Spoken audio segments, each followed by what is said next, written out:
السلام علیکم۔ محمد حنیف نجم۔ پیارے پاکستانیوں، اللہ تعالیٰ آپ کو ہر جگہ اپنی حفاظت میں رکھے۔ پڑھتے رہو درود مومنو، ڈیوٹی یہی تو ہے۔ پڑھتے رہو درود مومنو، ڈیوٹی یہی تو ہے۔ سارے جہاں کی مومنو، بیوٹی یہی تو ہے۔ صلی علی نبینا، صلی علی محمد، صلی علی شفیعنا، صلی علی محمد۔ سچے مسلمانوں اور اچھے پاکستانیوں، آج کی ویڈیو میں ہم اپنے پیارے آقا حضرت محمد خاتم النبیین صلی اللہ علیہ وآلہ وصحابہ وسلم کی ایک جو حدیث ہے اس پر بات کریں گے۔ یہ مسند احمد حدیث نمبر 9556 ہے، جس کا ترجمہ ہے: اگر تو اپنے دل کو نرم کرنا چاہتا ہے تو مسکین کو کھانا کھلایا کر اور یتیم کے سر پر ہاتھ پھیرا کر۔ یہ حدیث ہے، اس پر آج ہم بات کریں گے۔ تو پیارے پاکستانیوں، دیکھو ہمارے آقا صلی اللہ علیہ وسلم نے کتنا زبردست، یعنی دل کو نرم کرنے کے لیے، جتنا کوئی سخت دل ہوگا اتنا ہی وہ سخت قسم کے فیصلے کرے گا، سختی کے ساتھ پیش آئے گا۔ تو اللہ تعالیٰ کے پیارے محبوب ہمارے پیارے آقا حضرت محمد صلی اللہ علیہ وسلم نے دلوں کو نرم کرنے کے لیے، دلوں کو پرسکون بنانے کے لیے کتنا زبردست فارمولہ بتایا کہ اگر تو چاہتا ہے کہ تیرا دل جو ہے وہ نرم ہو جائے تو پھر تو کیا کر کہ مسکین کو کھانا کھلایا کر اور یتیم کے سر پر ہاتھ پھیرا کر۔ اب یہاں پر تھوڑی سی وضاحت کر دوں، مسکین اور یتیم کا بھی عام طور پر لوگوں کو سمجھ نہیں آتی ہے۔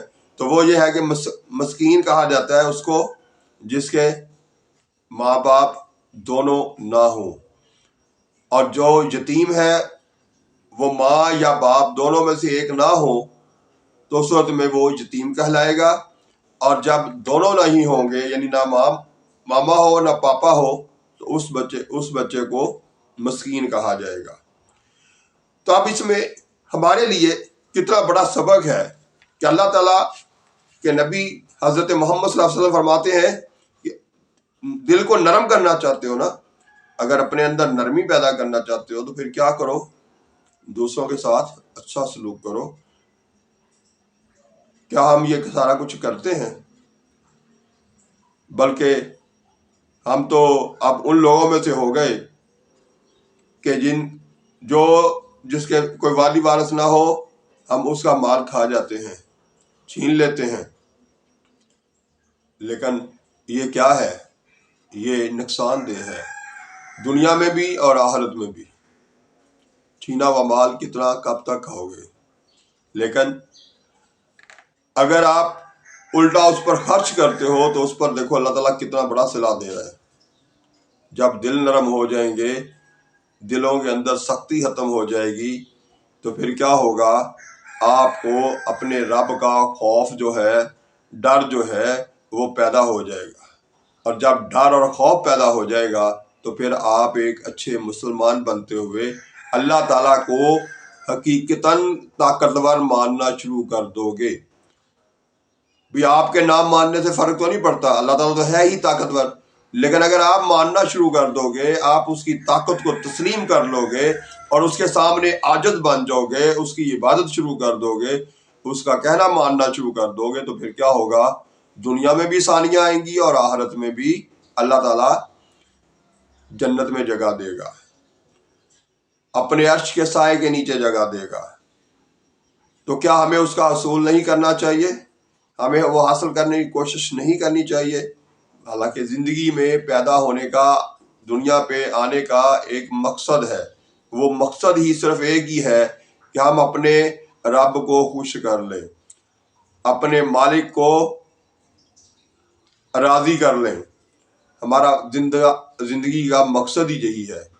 اللہ تعالیٰ سے وعدہ ہی ایک کر کے آئے ہیں کہ ہم اس کی عبادت کریں گے، اس کی بندگی کریں گے، اس کی جس قدر ہو سکے حیثیت کو تسلیم کریں گے، دل و جان سے اسے طاقتور مانیں گے، اور اس کے مد مقابل کوئی نہیں ہوگا۔ ہم کیونکہ صرف مسلمانوں کے گھر میں پیدا ہوئے ہیں، ہمیں اس لیے احساس ہی نہیں ہے۔ یہ ان کو پوچھئے، ان لوگوں کو جاننے کی کوشش کیجئے جو کلمہ پڑھ کے مسلمان ہوتے ہیں، جنہوں نے اپنی زندگی غیر مسلموں کے ساتھ گزاری ہوتی ہے اور وہ مسلمان نہیں ہوتے، رب کی طاقت کو جنہوں نے تسلیم نہیں کیا تھا، وہ جب لا الہ الا اللہ محمد رسول اللہ پڑھ کر مسلمان بنتے ہیں تو ان کو پوچھئے کہ اس کی کتنی ویلیو ہے، کتنی اہمیت ہے، کتنی حیثیت ہے۔ ہم تو صرف مسلمانوں کے گھر میں پیدا ہو گئے، بلکہ کئی ایسے بد نصیب مسلمان بھی ہیں ہمارے پاس جن کو ابھی تک عمریں گزار لیں لیکن پہلا کلمہ صحیح پڑھنا نہیں آتا، جنہیں یہ نہیں پتا کہ ہمارے نبی کا نام کیا ہے۔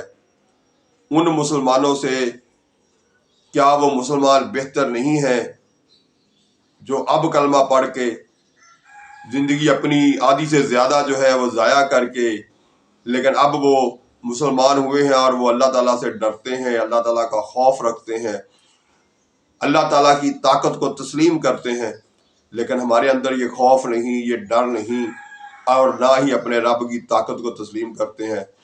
یہی وجہ ہے کہ ہم دنیا کی چکر میں پڑ گئے اور ایک دوسرے کی ٹانگ کھینچنے، ایک دوسرے کو نقصان پہنچانے، ایک دوسرے کو تکلیف پہنچانے کی طرف چل پڑے۔ تو اس سختی کو، اس بے خوفی کو ختم کرنے کے لیے ہمارے پیارے آقا حضرت محمد صلی اللہ علیہ وسلم نے کتنا بہترین فارمولہ دیا کہ اگر تم چاہتے ہو کہ تمہارے دل نرم ہو جائے، ان کے اندر خوف خدا آ جائے، اللہ تعالیٰ کی طاقت کا ڈر آ جائے، تو پھر کیا کرو؟ یتیم اور مسکین کا خیال رکھا کرو، یعنی جو مسکین ہیں ان کو کھانا کھلایا کرو، اور جو یتیم ہے ان کے سر پہ ہاتھ پھیرا کرو۔ کہنے کا مطلب یہ ہے کہ اس طرح کے لوگوں کو جن کو کوئی دیکھنے والا نہیں ہے ان کا خیال رکھا کرو، ان کے کھانے کا بھی خیال رکھو، ان کے پہناوے کا بھی خیال رکھو، ان کی لائف میں جو مشکلات ہیں ان کو کم کرنے کے لیے سوچو۔ لیکن ہم تو ہر ایک کی ٹانگ کھینچنے کے چکر میں ہیں، ہم ہر ایک کو تکلیف پہنچانے کے چکر میں ہیں، اپنا الو سیدھا کرنے کے چکر میں پڑے ہوئے ہیں، اس وجہ سے کہ ہمیں اللہ تعالیٰ کا خوف ہی نہیں، ڈر ہی نہیں رہا۔ تو پیارے پاکستانیوں، اچھے مسلمانوں، ہمیں اپنے آپ کو درست راستے کی طرف لے کر جانا ہوگا۔ یہی نہیں کہ ہم یعنی سارے کے سارے ہی بے خوف ہو گئے ہیں، سارے کے سارے ہی دوسروں کا خیال نہیں رکھتے۔ ہمارے پاکستان میں نہیں، ہمارے مسلمانوں میں جہاں کہیں بھی چلے جائیں، ہر جگہ رحم دلی بھی بہت ہے۔ جو لوگ واقعی اچھے ہیں اور رحم دل ہیں اور دوسروں کے ساتھ اچھا سلوک کرتے ہیں، میں ان کو داد دیتا ہوں، ان کو شاباش کہتا ہوں، ان کو سبحان اللہ کہتا ہوں۔ لیکن یہ ہے کہ اس تعداد کو بڑھنا چاہیے، اچھے لوگوں کی تعداد کو بڑھانا، یہ ہماری ڈیوٹی ہے۔ اسی کو تبلیغ کہتے ہیں، اسی کو دوسروں کے ساتھ اچھا رویہ کہتے ہیں، اسی کے ذریعے ہم پورے کے پوری دنیا میں چھا جانے والے اقدامات کر سکتے ہیں۔ جب ہمارے دلوں میں ایک دوسرے کے لیے رحم دلی ہوگی، جب ہمیں ایک دوسرے کے ساتھ اچھا سلوک کرنے کی عادت بن جائے گی، جب ہم سارے ایک دوسرے کے لیے یعنی ہمیشہ دوسروں کے لیے سوچیں گے، تو پھر کیا ہوگا کہ معاشرہ بہتر سے بہتر تر ہوتا چلا جائے گا، اور اتنا بہتر ہو جائے گا کہ مثال بن جائے گی۔ ہم اپنے اکابرین کی مثالیں تو دیتے ہیں نا، کہ حضرت ابوبکر کا دور کیسا تھا، وہ کس طرح اپنی رعایا کا خیال رکھتے تھے، حضرت عمر رضی اللہ تعالیٰ عنہ کی جو خلافت کا دور ہے وہ کیسا تھا، وہ اپنی رعایا کا کس طرح خیال رکھتے تھے۔ اسی طرح سے ہم مثالیں تو دیتے ہیں، حضرت علی کی مثالیں دیتے ہیں، حضرت عثمان غنی کی مثالیں دیتے ہیں، ہم خلیفہ اول، خلیفہ دوم، سوئم، چہارم، اور اس کے بعد بھی جو شروع کے خلفاء ہیں ان کے بارے میں ہم مثالیں تو بہت دیتے ہیں، ایک دوسرے کو پڑھ کے بہت سناتے ہیں، ایک دوسرے کے لیے ہم صرف سوچ کی حد تک بہت کچھ کرتے ہیں، لیکن عمل کرنے کی باری آتی ہے تو ہم کوشش کرتے ہیں کہ ہمارے سے کوئی بچ کے نہ جائے۔ اب ان کی مثالیں بہت ساری ہیں، ہمارے اداروں میں چلے جائیں، چاہے وہ ہماری یہ جو ہے عدلیہ ہو اس میں چلے جائیں، انصاف لینے کے لیے وہاں چلے جائیں. اسی طرح سے کوئی چھوٹا موٹا جھگڑا ہو جائے تو تھانے جا کے دیکھ لیں وہاں کیا ہوتا ہے ہمارے ساتھ. تو یہ کتنا بڑا ظلم ہے کہ ہم ہر وقت دوسروں کو فائدہ دینے کی بجائے نقصان پہنچانے کے چکر میں رہتے ہیں. تو میرے پیارے پاکستانیوں، ہمیں کوشش کرنی ہے اپنے رویے ہم درست کریں، ایک دوسرے کے لیے اچھا سوچنا نہیں بلکہ عمل کرنا شروع کریں. ہم ہر وقت غیبت، جھوٹ اور نمازوں سے دوری، یہ ہماری عادتیں بن گئی ہیں. حالانکہ ہونا یہ چاہیے کہ ہمیں نماز بھی پڑھنی چاہیے، سچ بھی بولنا چاہیے اور غیبت سے بھی بچنا چاہیے. یقین جانیے یہ صبح کی فجر کی نماز جو ہے وہ اتنی اہم ہے. ہونا یہ چاہیے کہ آپ کو جو صبح کی فجر کی نماز کے لیے جگاتا ہے، اٹھاتا ہے وقت پر، آپ اس کے ہاتھ چومیں، اس کا شکریہ ادا کریں. آپ کو پتہ ہی نہیں ہے، ہم لوگ اس چیز کا احساس ہی نہیں رکھتے کہ فجر کی نماز تو دور کی بات ہے، جو نماز کے اندر شروع کی دو سنتے ہیں ان کا اجر و ثواب اتنا زیادہ ہے کہ ہم اس کو ہی نہیں سمجھ سکتے. تو پوری نماز جب کو پڑھنے کے لیے جگائے اپنے گھر کا فرد، تو اس کو آگے سے غصے کا اظہار کرنے کی بجائے کہ جی میری نیند خراب کر دی، میرے جی سونا تھا، یہ ہو گیا وہ ہو گیا، میں رات کو اس فلاں مسئلے کی وجہ سے لیٹ سویا تھا، نہیں، اس کو یہ باتیں نہ سنائیں بلکہ اس کا شکریہ ادا کریں، اس کو سبحان اللہ کہیں، اس کو مہربانی کہیں، اس کو جس قدر ہو سکے اس کے شکر گزار بنے، اور اس کے بعد اٹھ کے نماز پڑھیں، بر وقت پڑھیں. تو اس کا اجر و ثواب آپ تصور نہیں کر سکتے. ایک دفعہ جبریل علیہ السلام نے اللہ تعالیٰ سے کہا میں نے آپ کی عبادت، اللہ میں نے آپ کی عبادت کرنی ہے. اللہ تعالیٰ نے کہا ٹھیک ہے کر لو. اللہ تعالیٰ کے فرشتے نے 40 سال تک مسلسل عبادت کی. 40 سال بعد سلام پھیرا اور کہا کہ لو جی میں نے عبادت کر لی. اللہ تعالیٰ نے کہا کر لی عبادت؟ ہاں جی کر لی جی. اللہ تعالیٰ نے فرمایا میرے آخری نبی کے امتی جو ہے صبح فجر کی نماز جو پڑھیں گے،